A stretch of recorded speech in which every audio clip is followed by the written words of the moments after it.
That's the dam wall for the next reservoir above Lady Bower, which is Derwent Reservoir. So that's Derwent Dam. It's quite a big dam. Look at the stonework on that. That's incredible, isn't it? Just drive slowly past this. Look at that. Look at the different features of that there, the stonework. Like how they've done like a turret thing and all that. Huh?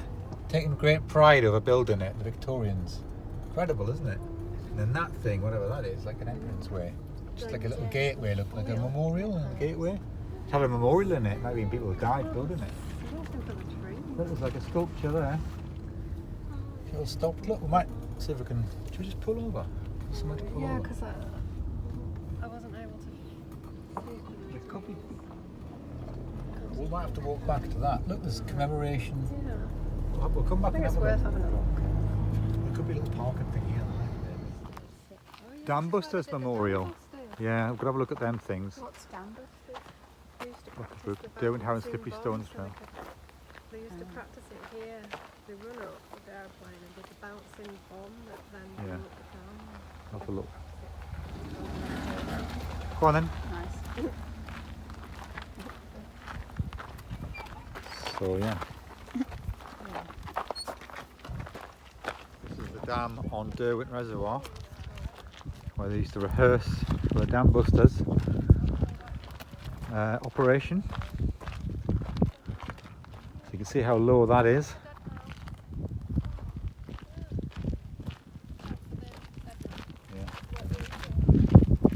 Go and have a look at these different signs and memorials and scaffolds, and sculptures and things up here. Have a look.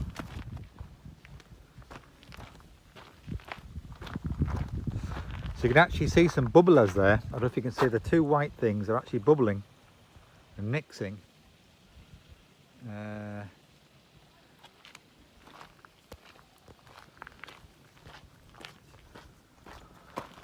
have a look at this memorial. What was it? A sheepdog which stayed by the body of a dead master on the Howden Moors 15 weeks, dear me. That's correct, so that's a commemoration of Tip the sheepdog.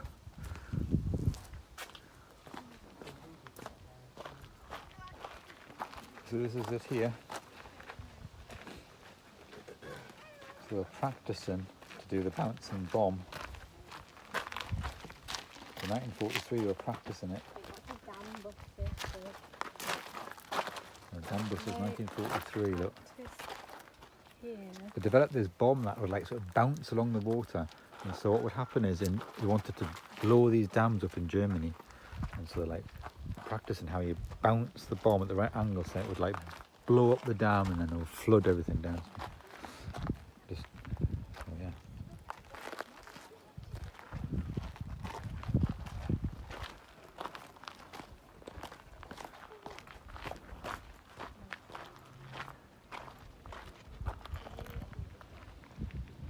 There's not much flowing into there, is there?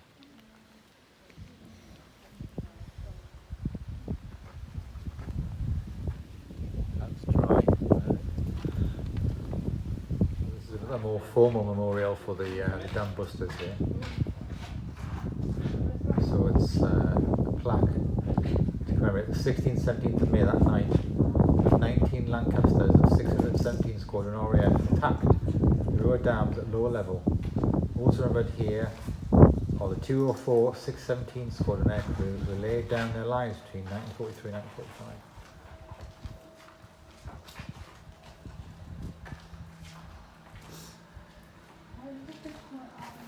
Sorry.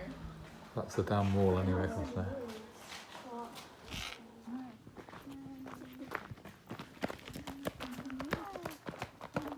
This is the top end of Derwent, and there's it comes up to the Howden Reservoir, I think, next. So they're on the way to the Slippery Stones Trail. Maybe that's the Slippery Stones. The Slippery Stones Trail, it says. That's where, but you can see the dam wall in the distance, maybe. That you can see through that tree.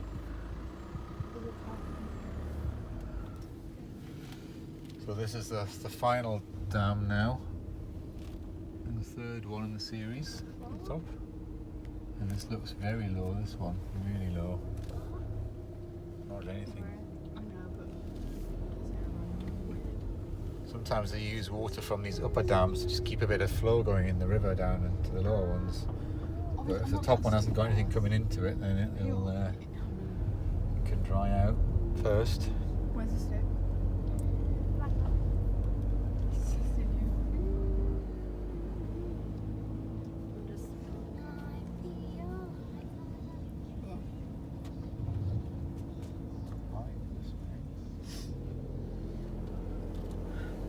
Bends round. So yeah, then it branches off and looks completely dry up there. There's not much in that dam at all. Very low. Stay the first year. Yeah.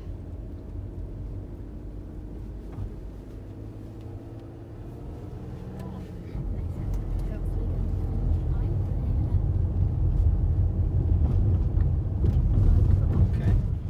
So yeah, there's not hardly anything feeding into the reservoir. It's so low. It's at the bottom basically there.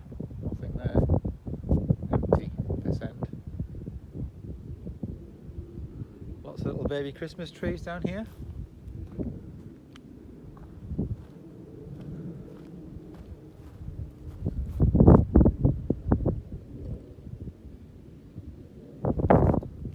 Top of the final reservoir, and it's really dry up here. I mean, there is basically a puddle there. All this area that should be full up to here, full up to there is nothing. Completely dry all the way up there, look. And there's another arm of it which goes up that way, and that's completely dry. So yeah, there's just this little bit of water left here in this top bit, so it's seriously dry up here now. Very, very low. I mean, it's remarkable, isn't it, looking up that way? You've got the sign which says no swimming or paddling. Cold and deep with strong currents. But I mean, there's no water. There's nothing. It's dry. At the end of the track here, where I've been looking at these shots of the dry reservoir, there's this. And it's an oak tree, you can see. And it says it's the Royal Oak. His Majesty King George VI planted this tree 25th of September 1945.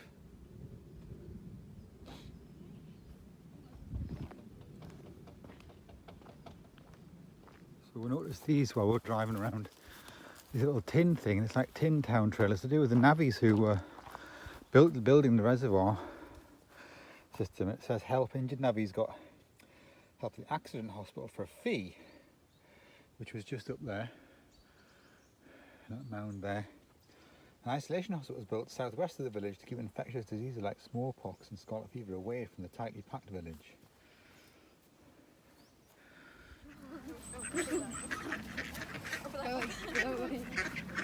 Don't go back onto the motorway. I've got more here. Do you want some more? No, help me.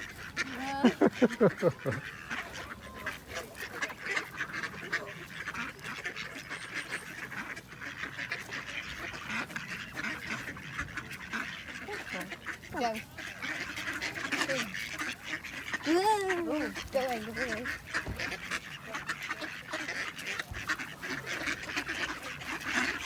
I'm going to look at these signs up here.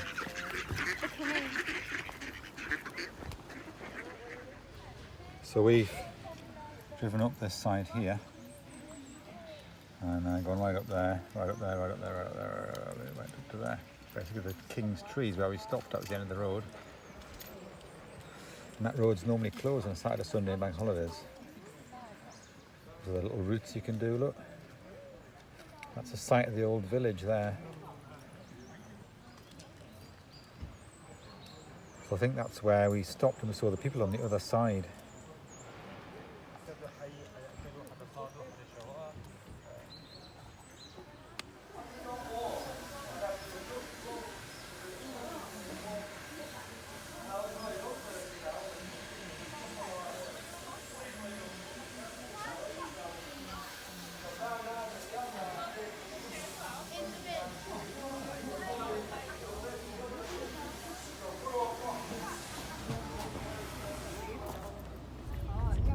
So we are leaving now the valley, the Derwent Valley with those reservoirs in, and we're just coming back over the top, heading north again.